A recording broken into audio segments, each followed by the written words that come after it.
Bismillahirrahmanirrahim. Assalamualaikum warahmatullahi wabarakatuh.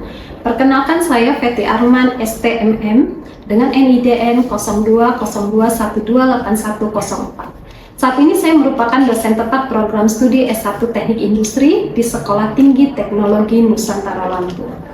Video ini disusun untuk memenuhi salah satu syarat kualifikasi sertifikasi dosen tahun 2026, berupa pernyataan diri dosen dalam unjuk kerja Tridharma Perguruan Tinggi atau disingkat PDD UKT-PT, khususnya dalam aspek pengajaran.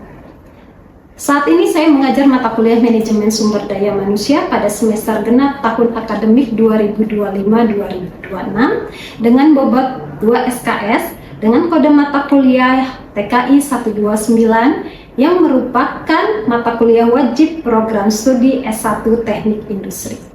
Adapun deskripsi mata kuliah Manajemen Sumber Daya Manusia, yaitu mata kuliah Manajemen Sumber Daya Manusia membahas konsep, prinsip, dan praktik pengelolaan sumber daya manusia dalam organisasi untuk mencapai tujuan secara efektif dan efisien. Mata kuliah ini memberikan pemahaman mengenai pentingnya peran sumber daya manusia sebagai aset utama organisasi, serta bagaimana mengelolanya secara strategis. Materi yang dipelajari meliputi pengertian manajemen sumber daya manusia, perencanaan sumber daya manusia, analisis jabatan, rekrutmen dan seleksi, orientasi dan penempatan karyawan, pelatihan dan pengembangan, penilaian kinerja, kompensasi dan kesejahteraan, hubungan industrial, keselamatan dan kesehatan kerja, hingga pemutusan hubungan kerja. Setelah mengikuti mata kuliah ini, mahasiswa diharapkan mampu memahami fungsi-fungsi manajemen sumber daya manusia, menerapkan konsep pengelolaan sumber daya manusia dalam organisasi, serta memiliki kemampuan berpikir kritis dalam menghadapi tantangan pengelolaan tenaga kerja di era modern. Metode pembelajaran yang saya gunakan pada mata kuliah ini bersifat aktif partisipatif, diantaranya adalah ceramah interaktif untuk membangun konseptual mahasiswa terhadap teori manajemen sumber daya manusia. Berikutnya diskusi kelompok, mendukung kolaborasi mahasiswa dalam menyelesaikan studi kasus nyata.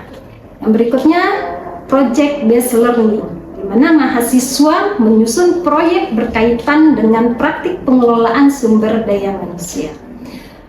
Adapun untuk kriteria penilaian sendiri, yang kehadiran 30%, presentasi 10%, ujian tengah semester 20%, ujian akhir semester 20%. Untuk capaian pembelajaran lulusan, yang pertama, mampu memahami konsep dan teori manajemen dalam pengelolaan organisasi. Yang kedua, mampu menganalisis permasalahan organisasi dan memberikan solusi yang tepat.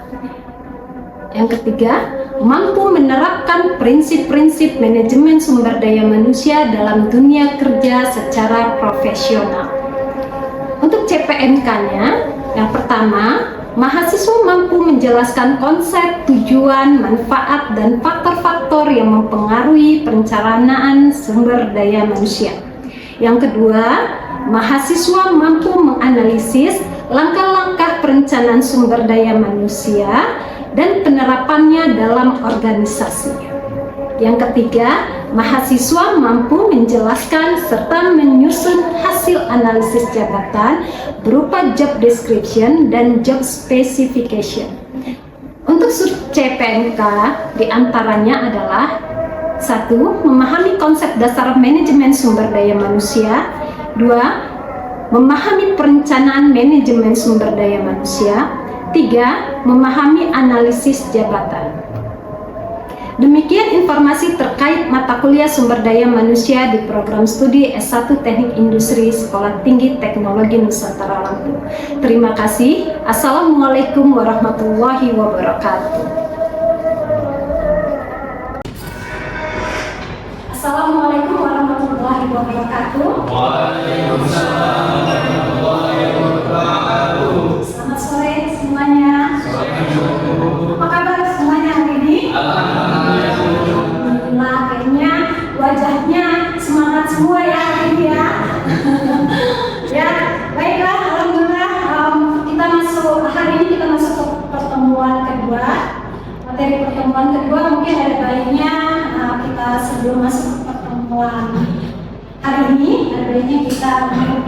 berdoa sesuai dengan agama dan kepercayaan kita masing-masing ya. Doa dimulai.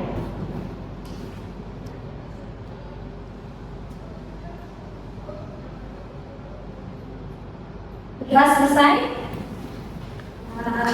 Hari ini sepertinya masih semua ini pertemuan kedua, masih semangatnya ya, mudah-mudahan masih semangat kita ya di hari ini ya.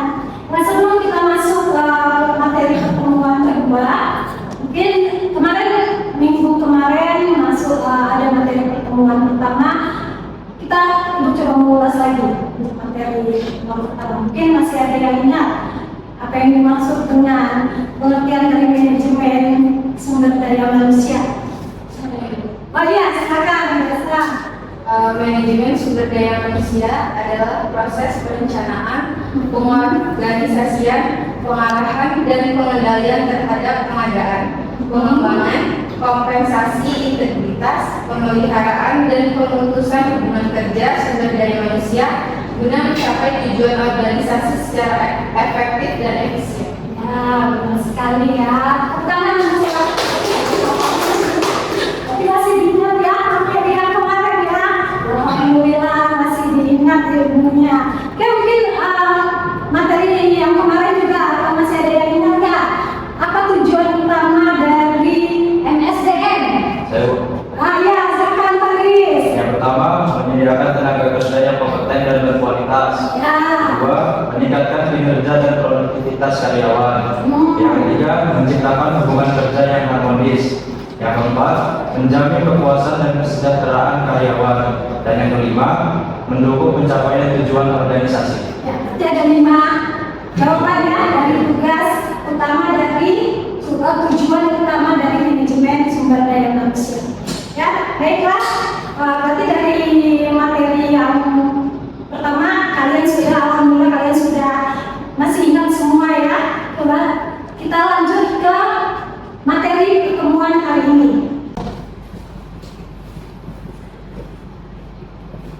Apa yang dimaksud dengan perencanaan sumber daya manusia?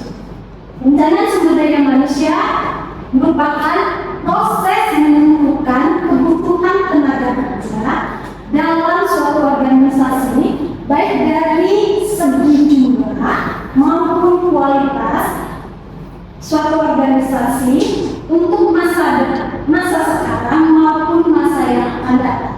Perencanaan SDM dilakukan agar organisasi memiliki tenaga kerja yang sesuai dengan kebutuhan, sehingga kegiatan organisasi dapat berjalan secara efektif dan efisien. Di sini tenaga kerja yang sesuai dengan kebutuhan organisasi itu sebagai tenaga kerja yang seperti apa? Tenaga kerja yang kompeten dan berkualitas, ya. Kalau misalnya SDM yang dibutuhkan dari suatu organisasi, berarti yang dibutuhkan yang kompeten, ya, yang berkualitas itu. Ya, yang selanjutnya adalah tujuan dari perencanaan sumber daya manusia.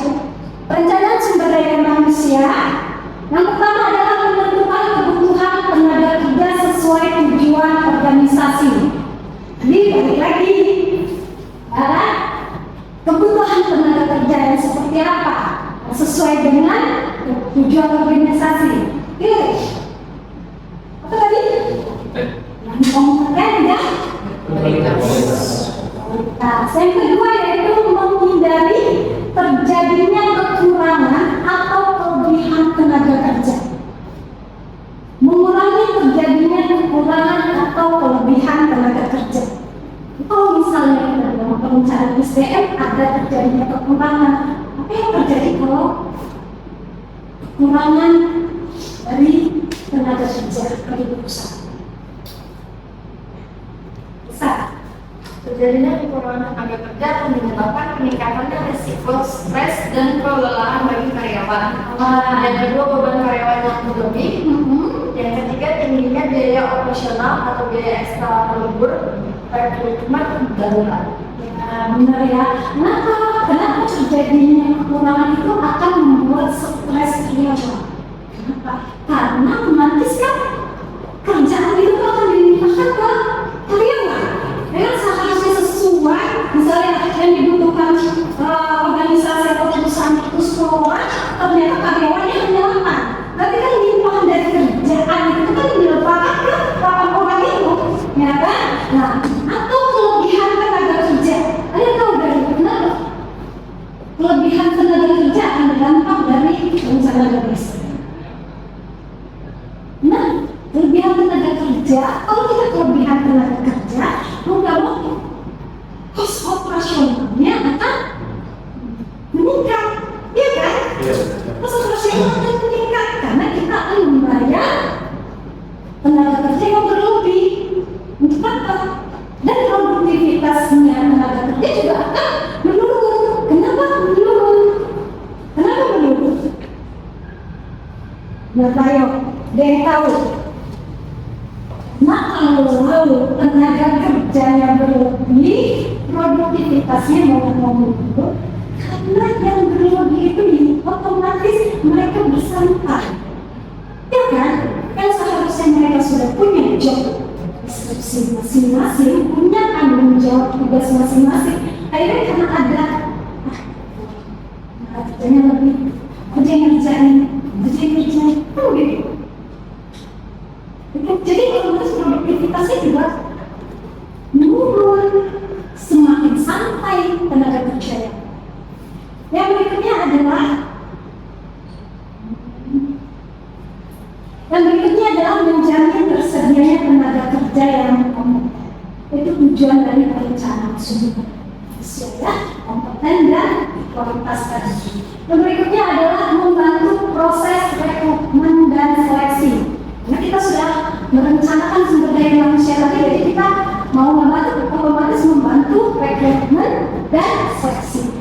Yang berikutnya yaitu meningkatkan efektivitas dan efisiensi kerja. Selanjutnya, menyesuaikan kebutuhan sumber daya manusia dengan perkembangan organisasi.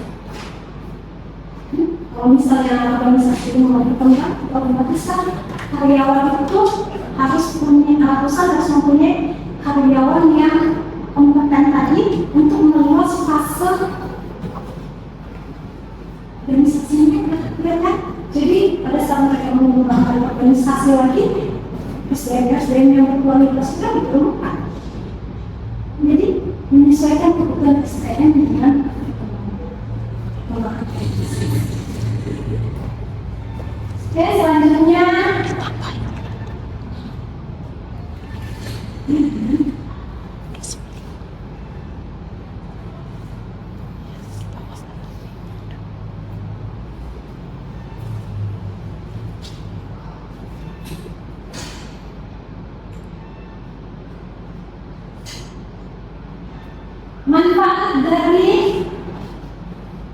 manfaat dari perencanaan sumber daya manusia.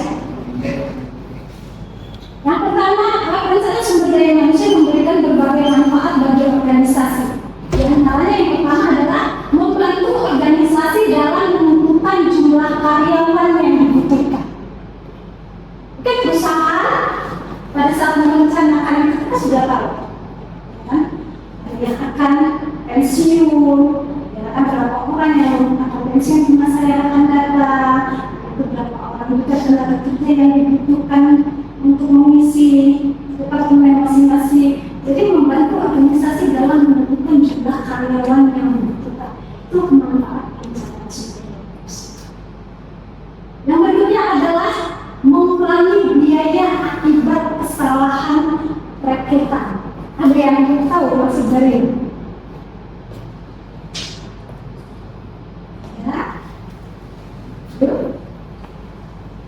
Mengurangi biaya akibat kesalahan rekrutan. Mungkin karena penerimaan dia tidak tadi ya kompeten dan berkualitas tadi juga, jadinya tidak sesuai dengan skillnya dan kemampuan dia, mungkin seperti itu. Jadinya kayak ongkos buat gaji karyawan itu rugi lah perusahaan rugi. yang mengurangi biaya akibat kesalahan rekrutasi. Sekian. Oke, yang ada lagi yang kasih jawaban? Ada lagi? Setuju dengan jawaban Zaki? Dan yang berikutnya adalah mempermudah pengembangan karir karyawan. Apa yang dimaksud dengan mempermudah pengembangan karir karyawan? Kalau misalnya kita melakukan perencanaan sumber daya manusia, mempermudah pengembangan karir karyawan. Mempermudah pengembangan karir karyawan. Mempermudah pengembangan karir karyawan. Kalau di sini kita melihat ada perencanaan sumber daya manusia yang kaya di dalam internal. Jadi kan perusahaan tidak perlu lagi merekrut dari luar. Dia perlu hanya melihat tenaga kerja yang ada di internal yang berpengalaman dan berkualitas itu tadi bisa untuk mudah pengembangan karena adanya pengembangan sumber daya manusia itu tadi, ya kan? Yang berikutnya adalah meningkatkan produktivitas. Yang kelima, membantu organisasi menghadapi perubahan lingkungan kerja. Dan yang berikutnya adalah menjadi dasar dalam pelaksanaan pelatihan dan pengembangan. Pada saat organisasi membutuhkan tenaga kerja dan kita melakukan seleksi tenaga kerja, berarti kan ada dalam pelaksanaan setelah merekrut, ya kan, masuk ke dalam organisasi orang-orang yang kita rekrut, berarti kan ada ya, kita melakukan pengembangan yang berupa pelatihan untuk mengembangkan kemampuan tenaga kerja. Ya, sampai di sini ada pertanyaan? Cukup? Oke, tadi ya, kita lanjutkan ke materi berikutnya ya. Baik, kesimpulan dari pertemuan hari ini, materi pertemuan hari ini yaitu perencanaan sumber daya manusia merupakan dasar penting dalam pengelolaan tenaga kerja. Dengan perencanaan yang baik, organisasi dapat memperoleh tenaga kerja yang sesuai kebutuhan dan mampu mendukung tercapainya tujuan organisasi secara efektif dan efisien. Sampai hari ini ada pertanyaan dari kalian? Cukup? Ya, selesaikan materi hari ini sambil absen ya, dapat absen bu? Sudah? Sudah semua? Semua? Aman ya? Baik ya, ada sedikit motivasi buat teman-teman sekali ya. Tuh, perencanaan yang baik adalah langkah awal menuju keberhasilan. Mari menjadi SDM yang kompeten, profesional, dan siap menghadapi tantangan masa depan. Dan kalian adalah calon-calon SDM masa depan.